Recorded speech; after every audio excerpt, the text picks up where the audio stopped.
and welcome back to episode 10 of Mark and the Shark. How you doing today, Mark? I'm good, brother. How are you doing, Shark? Doing pretty good. Definitely a very interesting weekend of wrestling. Let's definitely get right into it. All right, if we're going to get into it, then let's get into it.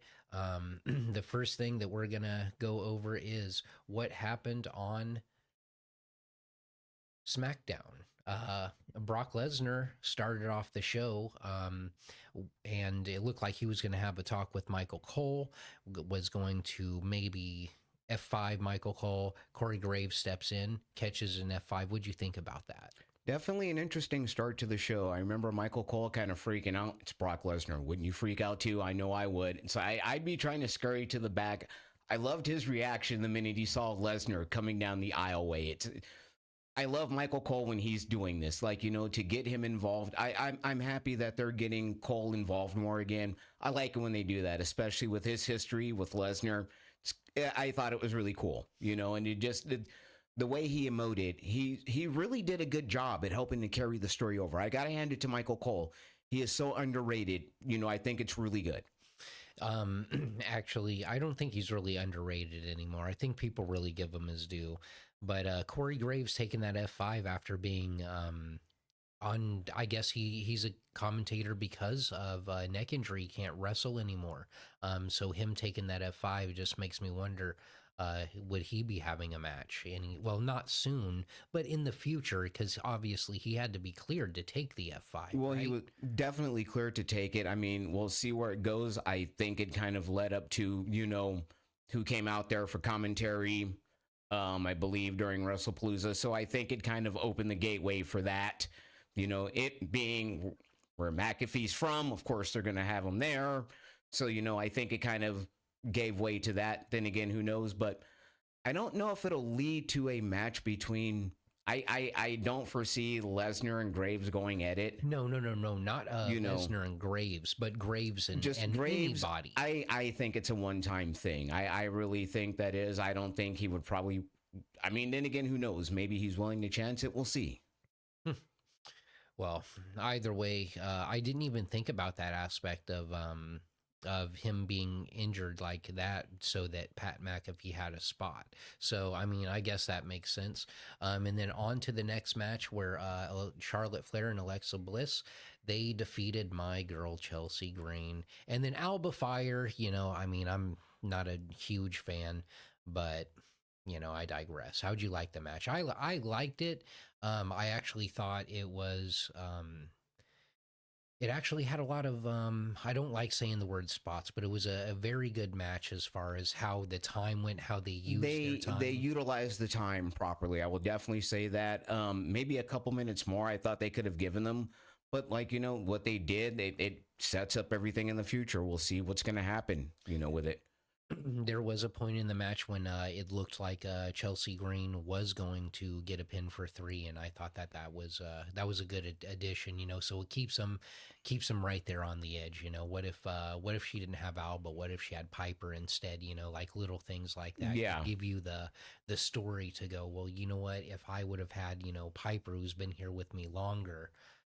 I feel like that could lead into another match where they get another one. Well, hopefully it will. And then we got the Bronze and Fraxium. How'd you like that one, bud? It's the Bronze. What else are they going to do? They're going to go out there and destroy. I got to hand it to Fraxium. They did what they could, but you're going up against 2 walking mountains. Those are 2 guys, I'll be honest, I'd be afraid to get in the ring against. I admire them for wanting to get in there with those beasts. I salute them, but we both knew they weren't going to walk away winning. Let's be honest. See, here's the thing. If you can run away from Bronson Reed, you can't run away from Braun Breaker. So either way, they're both going to get you. Oh, as fast as you can run, Braun Breaker will come he's up. He's probably going to run right past you at that point. Yeah, Yeah, I think I would just be the one. I'll pass. I'll let somebody else be. I'm definitely one that would not step into the ring with those 2 guys. It's, please, here, I'll just sign my checks over to you now. Please don't hurt me too bad. But yeah, I'm a big fan of the Bronze. They're amazing. They're tearing it up. They're tearing it up. I mean, I'm digging what's going on with this faction. I really think it's cool. Honestly, I think they could carry both titles. They could. I hopefully that's where they're going with them. I'd like to see them actually get a good tag team run. I think it would they need to build up the tag team division more. Why not have those guys be the top of the pile, so to speak? Man, I'm not gonna disagree with you. I'll watch and see where it goes. I'm always optimistic. The tag team division is something that I kind of always struggled with, because there are tag teams that I feel like are underutilized. Los Garras, pretty deadly. I got a lot going. For some of these tag teams here, what's happening with the Street Profits, but I'll digress on that because I could go on for a bit about that. So we'll lead into our next segment. Tiffany, Jade, and Nia got into a crazy brawl that resulted in a triple threat match for the WWE Championship next SmackDown. So who do you think's coming out on top of that, Shark? Honestly, if they're the smart money would probably be on Tiffany Stratton. I honestly would like to see. Yeah, I really think it'd be her to see was a Stephanie Vacor. Well, I think that'd be a good match. Will they do it? That's the hard part. We'll see if they will. That's what I think. The smart money. Um, I wouldn't be surprised if they were to go to Cargill. I don't know where Nia Jax fits in the situation. And again, it's the way they're doing things these days. Honestly, at this point, who even knows? I will give Triple H that much credit. They're really getting people to play the guessing game again, and that's what I like. So for me, it's still Tiffy time. I want Tiffany Stratton to come out ahead of this. I do not want Jade Cargill to win. I would be happy if Nia Jax won. I've been a fan of Nia Jax since she came in, so Tiffy has had the belt for a while, so I mean, it wouldn't be the worst thing. But then again, they just changed the other women's belt, so maybe it's best we keep it on Tiffany right now. She's such a star, everyone loves her, but Nia Jax carries a title very well. And really, any excuse I can have to see Nia Jax more, I'll take it. And if she were champion, I just get to see her even more. Yeah. I really like Jade Cargill. When she first came out, it really fizzled out for me. Naomi is supposed to, not only did she boost herself, but she should have been boosting Jade too, and it looks like Jade didn't really take a full opportunity of that. But that's just me being critical. Well, I mean, it definitely looks like the company is still behind Jade. It looks like Triple H and all of them are really still high on her.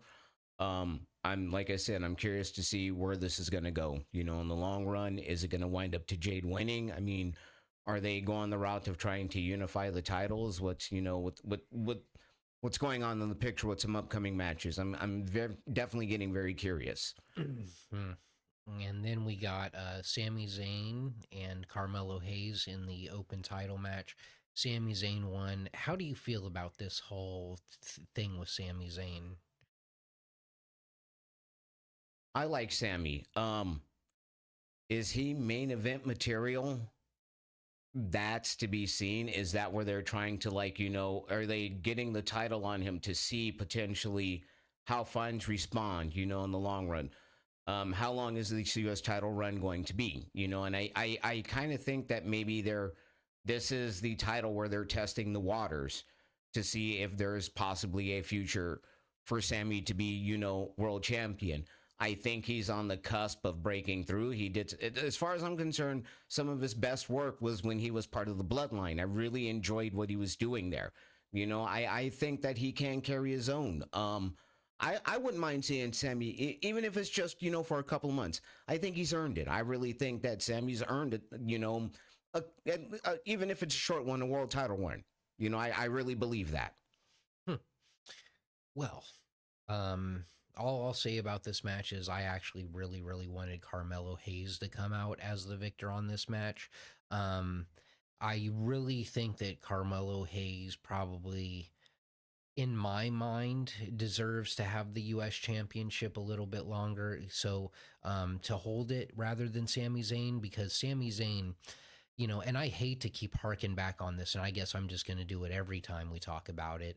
The Killer Cross was talking about you don't have what it takes to be world champion. So him holding this belt does nothing for the entire story that they were building on him for the last year, saying he want to be a world champion. Because maybe if he were the intercontinental champion he could use that, but he's not. He's the United States champion. There's not many people who've gone from United States champion to world champion. It doesn't work like that. It's the intercontinental champion is number two. You see where I'm getting at with this. Well, that's it. It's interesting because they're also kind of going back in history. This is kind of a territory thing because back in certain territories, is in terms of the WWF, WWE, WWF, the Intercontinental Champion was technically, the number two behind the World Champion. And I guess you could say, which the Mid Atlantic, which wound up more or less becoming the NWA, Jim Crockett Promotions, the number two belt was the U.S. Championship, which was, basically the number one contender. So I could kind of see where Triple H is kind of doing that because of the brand that it is. That's the number one contender, so to speak, to the title. So I could see where they're getting that aspect of it from. The thing I find interesting is Carmelo Hayes and the situation that is with Miz. Where is that going to go? Is it going to wind up splitting them two up? Are we going to see a feud between them? So, there's definitely some interesting things that I kind of see that they're testing the waters with, not only with, a potential title run with Sami Zayn, but to see what happens with Carmelo Hayes and The Miz. Okay, so one thing I will say about that then is number one, Carmelo Hayes definitely deserves it. Him and Miz, yes, of course they're going to have a feud and breakup. Of course, they do that with everybody, even tag teams. It's going to happen. It's just a matter of when. I think that it would be great for Carmelo Hayes to have the title because then that could be what leads on to the friction of the Miz, because then the Miz saying, yes, you listen to me and now look at you, you're a champion, you're nothing before me. And that creates even more friction that they're having. And then they build that into the story that possibly Miz was a United States champion and a great one. So maybe he could try and say, well, you know what? You're not a great champion like I was, and I could show you how to be that champion. And then they get in the thing, and Carmelo wins, and the student has taken the master. So I think they could really, really build that up to a nice feud, give Miz something meaningful before he goes on his own retirement tour. But Sami Zayn, I understand what you were saying about the territories and the number one contender, but this is my problem with that. Is that Sami Zayn, what he's doing is he is facing other mid card talent. Yeah. So that's not going to boost him to be the number one contender for the next belt. It's actually keeping him at that same level. Whereas if he didn't have the belt and he were going against the top tier guys for the title, you see where I'm coming from. Well, it's also, I think they're trying to elevate the belt by putting it on somebody like Sami Zayn. You have somebody that has been established and has been in the company a long time. And in many ways, it can actually wind up elevating the belt. That's the flip side of it. So there's multiple reasons why they do what they do, and more than likely what it comes down to is merchandise sales. Who's moving the most merch? That's usually how champions, that's historically how they've done it. I'd be curious just to see, how much merch, Sami Zayn is moving. And that really is kind of the almost indicator, even in this day and age of the business. The person who sells the most is usually the ones they make the champion. So hopefully we'll see, what's going on with Hayes, and hopefully with the proper push, they'll get him there. And we got the brawl, the segment of the contract signing between Cody Rhodes and Drew McIntyre. And obviously, it turned out like it always turns out. They get in a fight. Good. I don't even really know what to say to that, because usually Drew McIntyre has like the greatest lead ups to matches. But this one, they weren't given enough time to really lead up to this. And I understand why. So I'll take it with what it is, but you know what Drew McIntyre can do. So I felt like this was their whole feud has been a bit underwhelming. Well, I mean, in all honesty, thinking about it heading into Wrestlepalooza, I think that they are definitely dropped the ball on how they could have built up Cody and McIntyre. I think the biggest ball they dropped by far was how they could have built up Lesnar and Cena. You know, it's been a really interesting last few weeks for the company from various perspectives, and going into Wrestlepalooza, you know, fan sentiment, access to the show. It's we'll see what's going to happen, you know, in the long term. Hopefully, these are just some hiccups. You know, it really seemed like once Wrestlepalooza was announced, they kind of jumped track with certain things, and there definitely was a rush to try and get something put together for the show.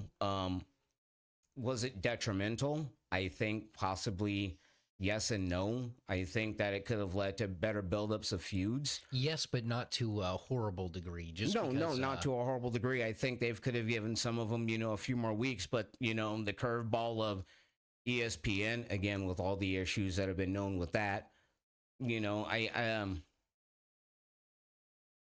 think that hindsight's always 2020.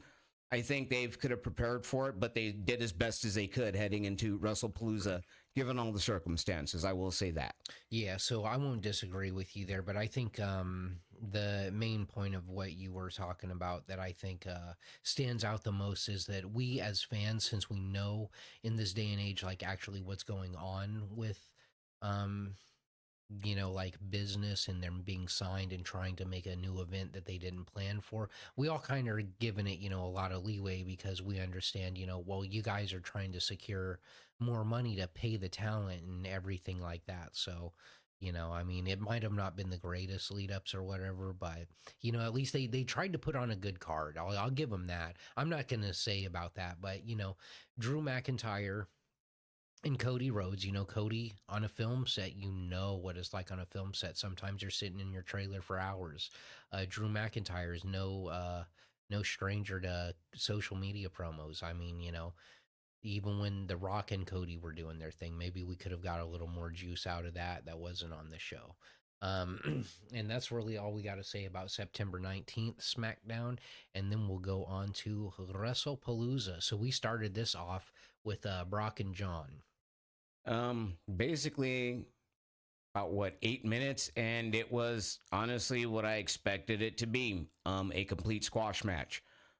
For anybody that thought that Cena was going to go over, I kind of heard some interesting stuff listening to Cornette. Basically, it sounded like Lesnar probably wasn't going to put Cena over. Who knows if that's true or not? That would not be surprising. It is Brock Lesnar. Who does the guy really ever put over? Very few people, if anybody. It would have been nice to see Cena get a little more offense in, but it was honestly what I was expecting it to be. I think it definitely could have used a bit more of a buildup. It definitely was rushed. But it was what I knew it was going to be. Lesnar going over. All right. So before I talk about the actual match, one thing I want to talk about is Paul Heyman doing the introduction. Wow, that was a nice introduction. I really, really enjoyed that. It got me excited for the match, and then once the match happened and I saw that John Cena was getting absolutely destroyed, I like other Brock Lesnar fans, I was very happy about that.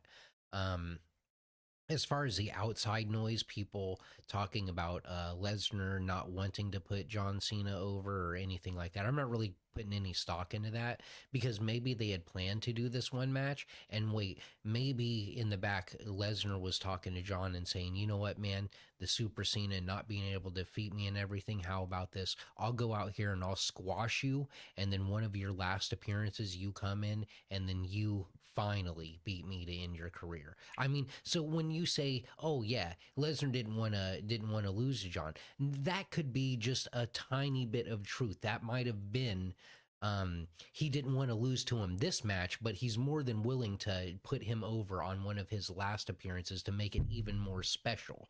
Like, Brock Lesnar is, people want to portray him as like, a locker room Madonna or whatever, but really he's just about money. You know what I mean? And it's got to make sense for him. So he probably feels, in my head, I feel like they're going to do another second match with him, but this time Cena's going to go over. We'll Uh, see. We'll definitely find out. I mean, because it's, as we both know, Lesnar doesn't exactly have the greatest reputation in the back previously. I know that it's changed over the years.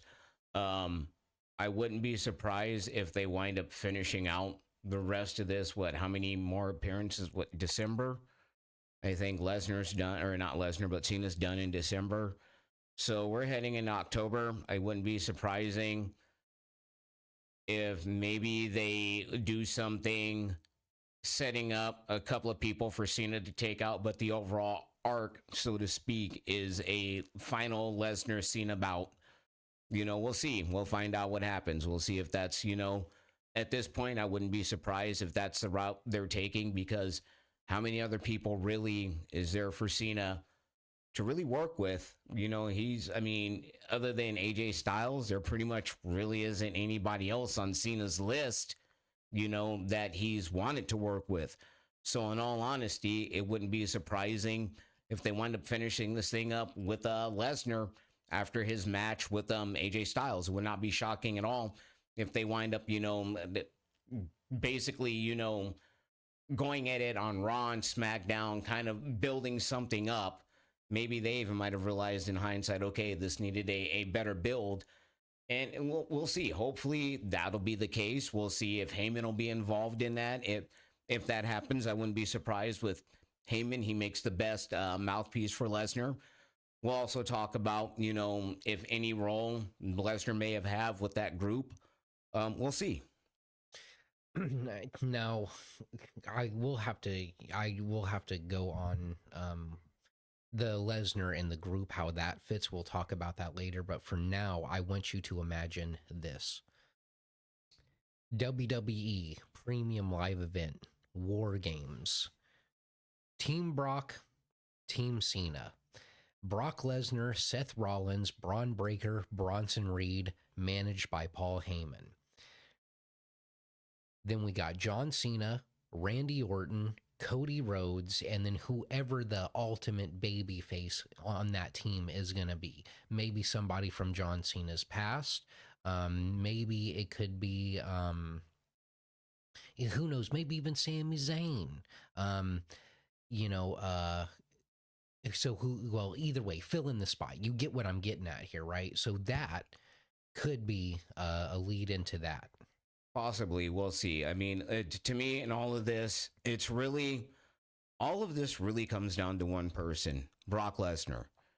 And that's it really does, regardless of whatever they want to do, whether whether they want Lesnar to be a part of it. With Lesnar, it's either a yes or a no. He's always been a guy who's always done his own thing.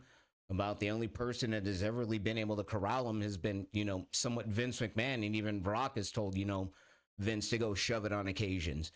So if it's something that he's into, we'll see. I'm curious, where's Lesnar's head at these days? Maybe it's something he might be into. Maybe he's up for it, But to me, he's always kind of been that loner, so to speak. But we'll go more into that later. Oh yeah, and I mean, at the same time, he's done Stone Cold's podcast. He did Logan Paul's podcast, and he barely, it's not like he spent time with Stone Cold. He never really spent time with Logan Paul. And he was cordial on that, and he was jokey. The other night, with the R-Truth segment where he ripped his pants and he started dancing around. It seems like he's taken himself like a little bit less serious in nowadays. Like he's more personable and stuff because I don't really know why. I'm not going to psychologically delve in this guy, but it seems like he's easier to work with nowadays. I feel like whatever they're saying about Brock not wanting to lose to Cena, I think it's, if that is true, I think it's for a reason, and I don't think it's for the reason that quote he doesn't want to lose. Well, I would definitely say he seems more comfortable now in the business than he was, 15, 20 years ago when he first came in. He's definitely more relaxed. I'd say that there are things that the Lesnar of today would be willing to do that he wouldn't have done. I mean, because 2003 Lesnar wouldn't even have allowed to R-Truth to get anything out. And he had to just basically grabbed him and just kicked the holy hell out of him, F5'd him, and walked out of the ring. That would have been the Lesnar of back then. He wouldn't. He's definitely become a more patient and tolerant person. You can tell him because the Lesnar of old, that there have been stories of him. You've seen it. He just grabs somebody and jacks the living daylight out of them on national television. And then the person goes in back. It's like, dude, too hard. He definitely, I think he has changed. But I think there's just, like I said, that what I call the Lesnar factor. And I was gonna say, well, since we're talking about it, do you want to get into it? Do you want to get into Brock Lesnar and the Vision? My thing is this: the reason why I don't think it would work. It's if you're trying to get this younger group over, this newer talent. Lesnar is from a different generation. One, he probably, I mean, now, like, backstage, he probably would, listen. To me, he's more of that. You have to keep Lesnar separate. He's not part of a group. You could bring him in to be that hired gun, to be that muscle in case, like, things get too much for the Vision or things get too much for Seth. You could call, as far as I'm Brock in, to be that guy. But as in terms of him being part of a stable of any kind, that's Lesnar has never really, to me personally, have been a stable kind of person. That's why I think I like, maybe as a hired gun, kind of like, you don't really, he's kind of in the shadows, but to be out there with the group, I think it would be too distracting. And I really think it would take too much away from Seth Rollins personally. Yeah, so then that's basically kind of how I was thinking about Brock Lesnar as a part of the Vision. So Paul Heyman is a part of the Vision. He's just a manager. You can be in the Vision and you don't have to be like one of the regular weekly stars or anything. So I'm thinking, if we're going to make it make sense, so you've got Brock Lesnar, um a good friend of Paul Heyman's, Seth Rollins, Becky Lynch, they both make a lot of money. So you can use the money factor that maybe they're paying Brock Lesnar through, Paul Heyman, or even that, having these, being able to help us will help Brock contractually give him a lot of money, or they could run down the favor route. And then that's when you run into a spot where you can eventually lead into Seth Rollins uh, versus Brock Lesnar. So, like, some things get stale, right? Well, what if the Vision gets stale? If the Vision gets stale, they can just have Brock come in, start a feud with Rollins, and then that match could break up the entire thing. So you can get the bronze away from each other and start working on them. I'm just thinking about long term, but Brock could be a member of the Vision, just not a weekly member. He would just be like just the ace in the pocket. Like, you never know when he'll come, but he'll be there. See, and that's the thing. I personally, I don't think Brock would allow himself to be a member of the Vision, and that's just because of Brock Lesnar. He just, to me, seems like that kind of guy. Like, no, I think I'd rather just be your hired gun or something.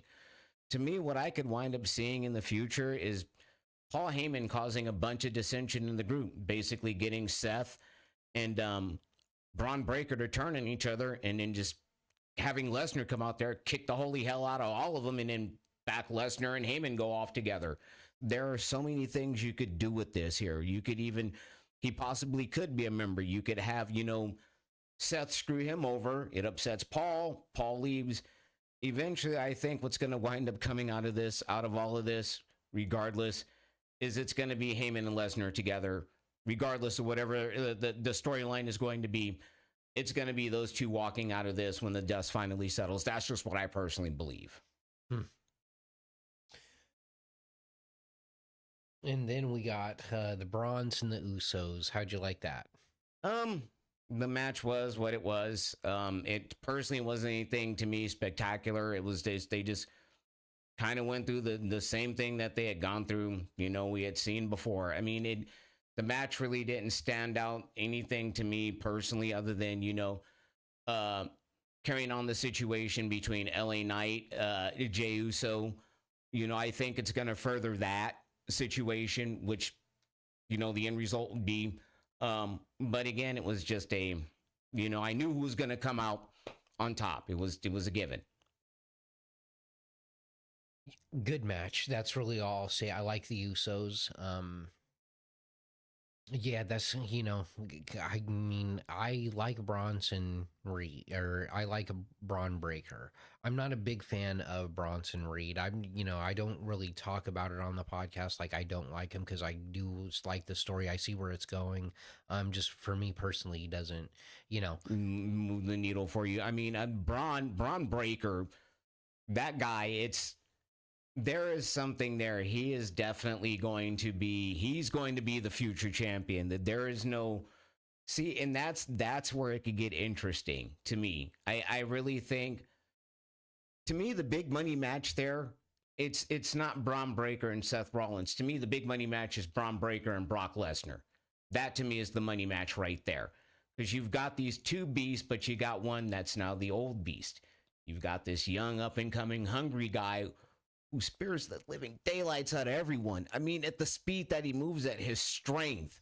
I mean, that's honestly the one I'm looking forward to. I love to see a feud between those two, and it'd be interesting to see who Paul Heyman would side with there. Would he stay with Lesnar, the guy he's been with a long time, or does he see a future being with Braun Breaker? That to me is interesting there. I think Paul Heyman's loyalty lies where the winner wins. To me, it's but I will say, as much as I do like Brock Lesnar, I don't know if at his age he can take a Braun Breaker spear. I think he could. Lesnar is a lot tougher, I think, than people realize. I mean, the man still scares the living he scares the living daylights out of me. I mean, but then again, he scares the living daylights out of about 90% of the people on the face of the earth. I think that, if Lesnar can use his power, he has a shot. But I think that distance, it would wind up going to Breaker. I do. I think if the longer the match goes, the more it favors Braun Breaker. Yeah, when you said that, I could picture Braun Breaker like missile drop kicking Brock Lesnar. He's too athletic. Top rope. While Brock Lesnar is like if they fought to the outside, and then Braun Breaker, goes up and hits him with a missile drop kick from the top rope, while Brock Lesnar is out, like maybe hitting him up against the announce table or something. You know what I mean?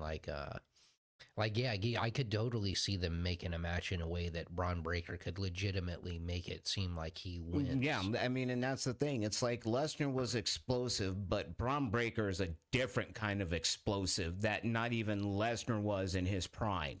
I mean, and a lot of it also has to do with, look at his father, look at his uncle, look at the lineage that Braun Breaker comes from. One of the greatest damn tag teams ever in professional wrestling, the Steiners. So he's got great genetics right there. So he has that power and that speed, and I really think he could take it to Lesnar. I do. All right, and now off to, did you like the women's world title? This match was honestly, this was match of the night for me personally. This match stole the show. It was a lot better. I was surprised that Stephanie went over clean. I really thought it was going to be interference from EO.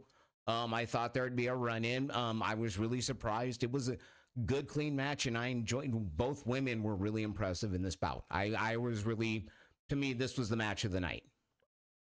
Yeah, I've been a huge fan of EO Sky being champion. Stephanie Vicaire coming in. Oh man, it's hard for me to say because I like Io Sky so much. It sucks that she's not champion anymore.